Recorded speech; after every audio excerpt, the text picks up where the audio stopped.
चोरी की कई खबरें सुनी होंगी, कई वारदातें देखी होंगी और कई वारदातों का आप जिक्र भी करते होंगे, लेकिन आज की कहानी आपके लिए भी एकदम अनोखी है। दरअसल उत्तर प्रदेश के गाजियाबाद में लूट का अजीबोगरीब मामला सामने आया है, जहां पर लूट का शिकार हुआ शख्स अपने ही घर के अंदर महिला के वेश में बंधक बना मिला था।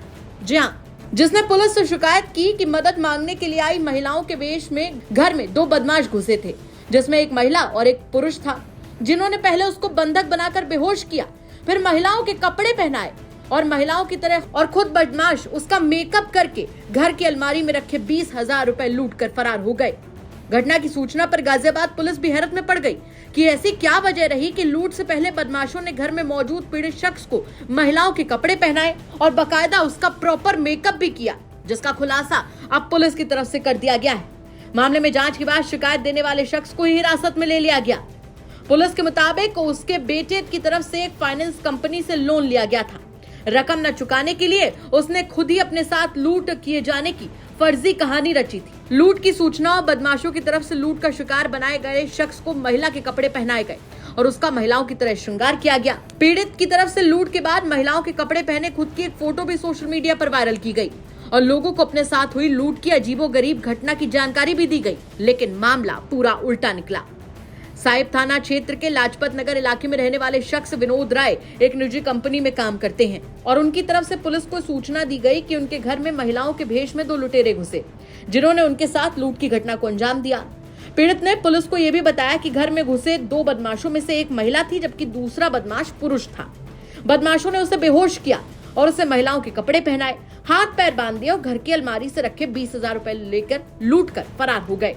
सुबह उसने शोर मचाया और पड़ोसियों को अपने साथ हुई लूट की घटना की जानकारी दी, जिसके बाद जब पुलिस ने मामले का खुलासा किया तो उनके होश उड़ गए, क्योंकि इस फर्जी कहानी का रचयिता कोई और नहीं, खुद विनोद राय ही था। सुनिए पूरी कहानी क्या है पुलिस की जुबानी। दिनांक 5/9/2024 को थाना साहिबाबाद के लाजपत नगर निवासी विनोद राय पुत्र भरत राय द्वारा यह सूचना दी गई थी कि उनके साथ दो अज्ञात लोगों ने उन्हें स्त्री के कपड़े पहनाते हुए 20,000 रुपये ले लिए, उनकी वीडियो बनाई।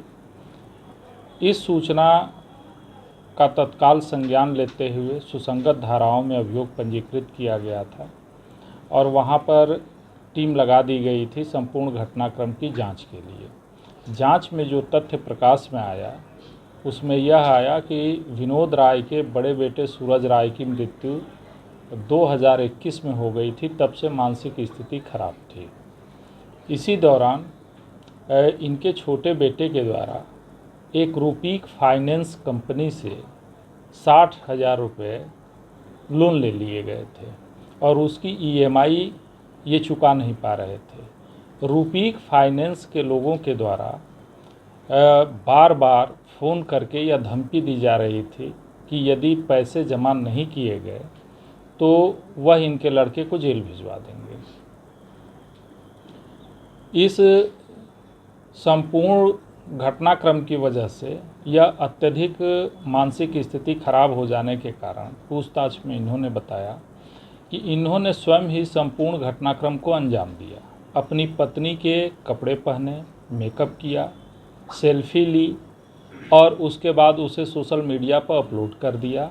बाद में घटनाक्रम को सत्य दिखाने के लिए इन्होंने अपने द्वारा ही अपने पैरों को बांधा, हाथों को बांधा और बिना मेकअप उतारे, बिना अन्य चीज़ें किए हुए उन्होंने शोर मचा करके लोगों को यह जानकारी दी। इस मास्टर माइंड के पीछे किसका हाथ बताया उसने? ये संपूर्ण घटनाक्रम उसके दिमाग की उपज थी। वह मानसिक स्थिति उसकी बिगड़ी हुई थी। वह बड़े पुत्र के असामयिक मृत्यु हो जाने और छोटे पुत्र को जेल भेजने की धमकी से बिल्कुल घबरा चुका था और घर पे कोई भी नहीं था। उसकी तनख्वाह भी नहीं आई हुई थी। तनख्वाह उसकी प्राइवेट कंपनी में जॉब करता है और 20,000 रुपये पता करने पे पता चला कि उसकी तनख्वाह है और 20,000 रुपये ही EMI के पिछले 2 EMI वो जमा भी नहीं कर पाया था।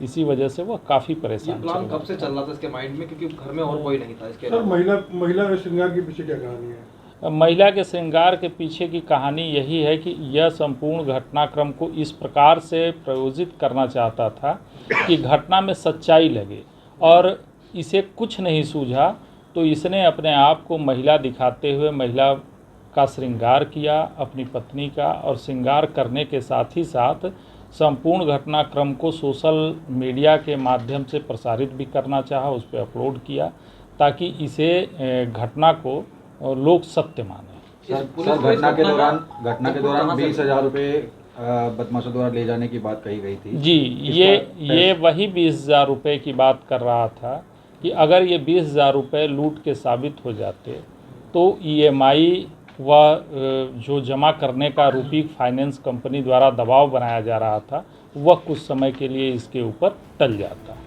तो अपने आप को महिलाओं के भेष में सजाया, प्रॉपर मेकअप किया और लूट की वारदात इसे घोषित कर दी। इस घटना के बाद कई सवाल खड़े होते हैं। सबसे बड़ा सवाल तो यहाँ पर यह खड़ा होता है कि लोग कैसे दिमाग लगाकर इतनी बड़ी वारदात की साजिश अपने दिमाग में रचते हैं और खुद उसका शिकार दिखाते हैं।